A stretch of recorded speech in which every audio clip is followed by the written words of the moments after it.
Na Câmara dos Deputados, que já está na ponta da linha aqui conosco no Bastidores do Poder, deputado Ricardo Barros. Deputado, como vai o senhor? Boa tarde, seja bem-vindo. Boa tarde, Cláudio, boa tarde, ouvintes. É um prazer falar com vocês. Estamos aqui no meio da votação. Deputado, qual que é a situação de momento, qual o clima neste momento aí na Câmara em relação à votação, hein? O clima tranquilo, os líderes já posicionados. Fizemos um esforço muito grande de articulação ontem para hoje. E estou com uma expectativa positiva de mantermos o veto nessa sessão. Como vocês sabem, essas coisas só depois da apuração. Mas estou confiante de que a Câmara dos Deputados vai entregar ao Brasil esta decisão que é fundamental para o equilíbrio das contas públicas, para o rigor fiscal e para a garantia do teto de gastos que está estabelecida por emenda constitucional. Deputado, muito boa tarde. Eu gostaria que o senhor explicasse o rito, né, ao nosso ouvinte. O presidente vetou, aí vai para o Senado derruba o veto, vai para a Câmara.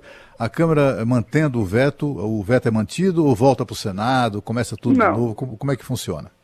Não, precisava, se tivesse derrubado no Senado, nem viria à Câmara, né? E se a Câmara mantiver o veto, também encerrou, né? Está resolvido. Não haverá outra votação. Nós estamos hoje trabalhando com a votação definitiva. Derrubar um veto presidencial exige voto de maioria absoluta, ou seja, 50% mais um no Senado, e também 50% mais um na Câmara. Não haverá aqui na Câmara os 257 votos necessários para a derrubada do veto. É isso que nós estamos trabalhando para conseguir. O presidente da Câmara tem ajudado nesse sentido, deputado? Tem ajudado, está no plenário, veio a primeira reunião de líderes que eu convoquei desde que fui indicado, ele veio à sala do líder do governo na Câmara, prestigiar a nossa reunião de líderes e fazer o seu discurso de comprometimento com a manutenção desse veto. Deputado, como que foram as negociações entre as lideranças sobre esse tema? Que tipo de negociação foi travada e quais foram os bloqueios, se é que eles existiram, em relação a uma decisão para a manutenção do veto presidencial? Não houve negociação nenhuma, houve um convencimento dos senhores líderes da importância da manutenção do veto e cada líder falou com a sua bancada. Eu sou daquele modo antigo, né? Eu tenho uma planilha, conto votos bancada por bancada. E somamos aqui, me parece que vamos ter sucesso na votação de hoje, mas é apenas convencimento, apenas esclarecimento da importância da manutenção do veto. Deputado, o senhor faz alguma estimativa de votação? Qual será a votação, né, nessa decisão de hoje? Não vou fazer estimativa de votação, mas eu posso lhe dizer que estou otimista para a manutenção do veto.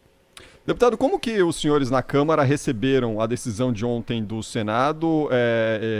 Que tipo de impacto teve inicialmente na bancada, entre os parlamentares, depois dessa decisão polêmica do Senado, que pegou todo mundo de surpresa ontem à noite?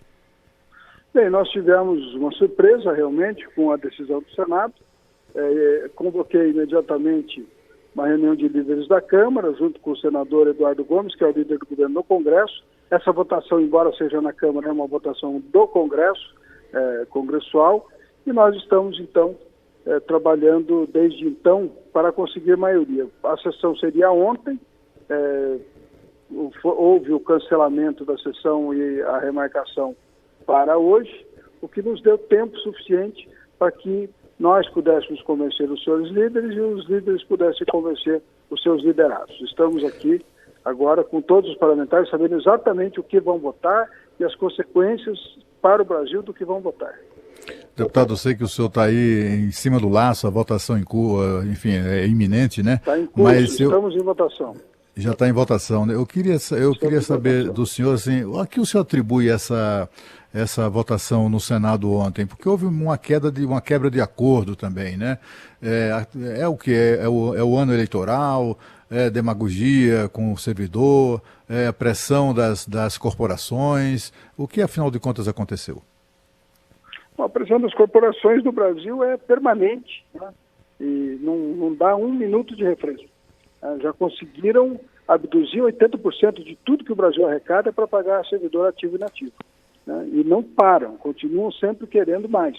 Então, é legítimo que eles façam isso, eles são, né, cada um tem seu sindicato, tem sua corporação, mas a minha tese é a seguinte, Claudimberto: não adianta pedreiro sem tijolo, médico sem remédio ou motorista sem combustível. A arrecadação dos tributos do Brasil tem que pagar um servidor qualificado, remunerá-lo bem, mas ele precisa ter também os insumos para poder prestar o serviço que a população precisa, que o contribuinte, seu patrão, espera do governo. Então, se consumirmos tudo em folha de pagamento, o servidor bem remunerado não vai conseguir produzir nada para o contribuinte. Então, por isso, o teto de gastos, por isso o congelamento dos salários, e se nós não queremos estourar o teto, nós temos que segurar a despesa.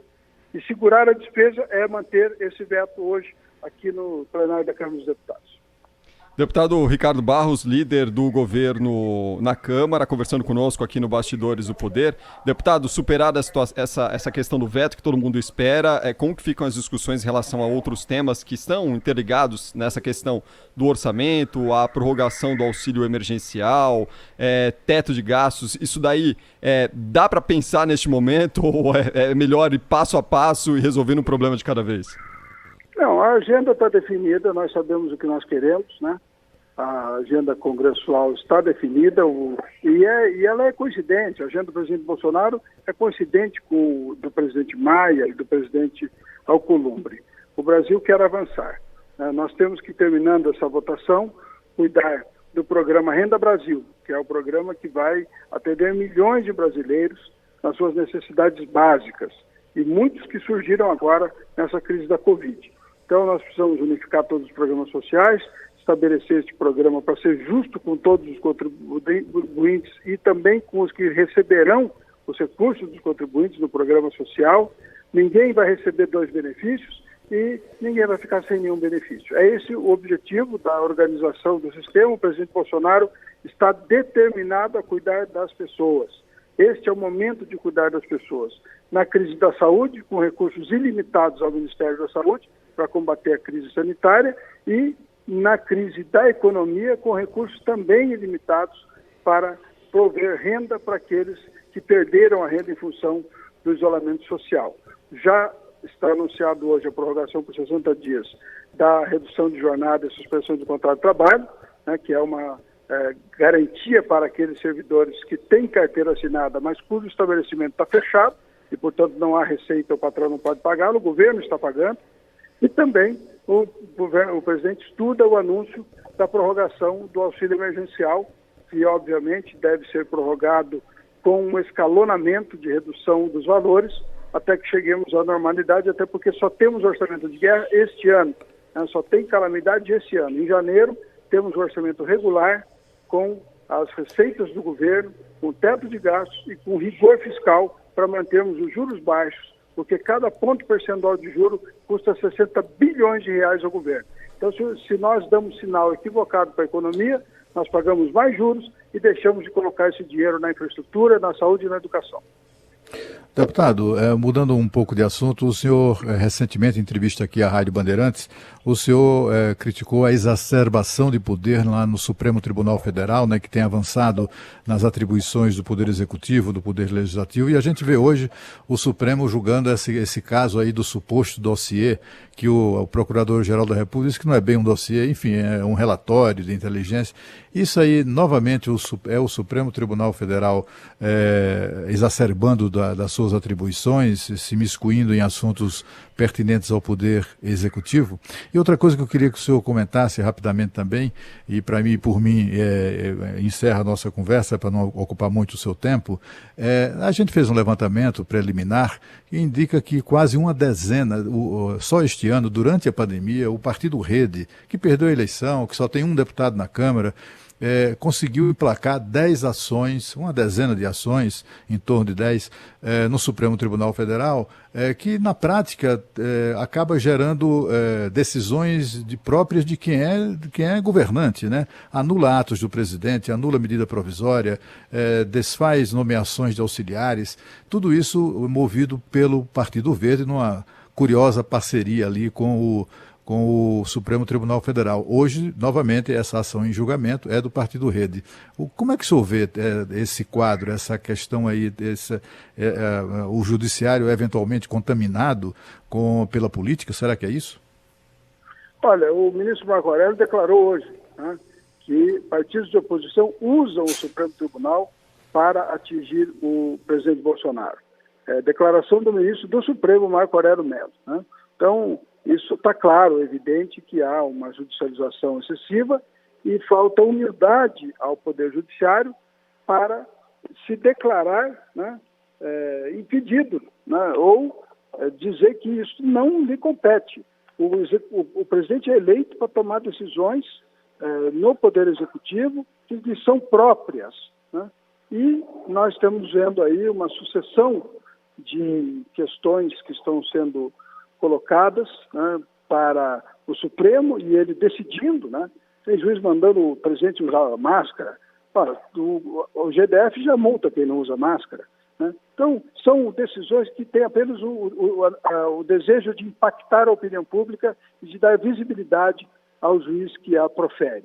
Isso, e o Fórum Ministério Público, que propõe ações de toda a ordem, né? E quando causam dano à imagem e à moral das pessoas, e quando se conclui que não era nada, ninguém é onerado por isso, né? Eu sou assim, pessoalmente crítico ao Poder Judiciário, mas na condição agora de líder do governo, eu não vou poder mais expressar o meu pensamento e vou me reservar, né, a fazer os comentários dentro do assunto do dia. Está tendo uma votação nesse momento, Cláudio, e eu preciso do meu telefone para votar, senão eu vou ficar sem votar numa sessão importante como essa.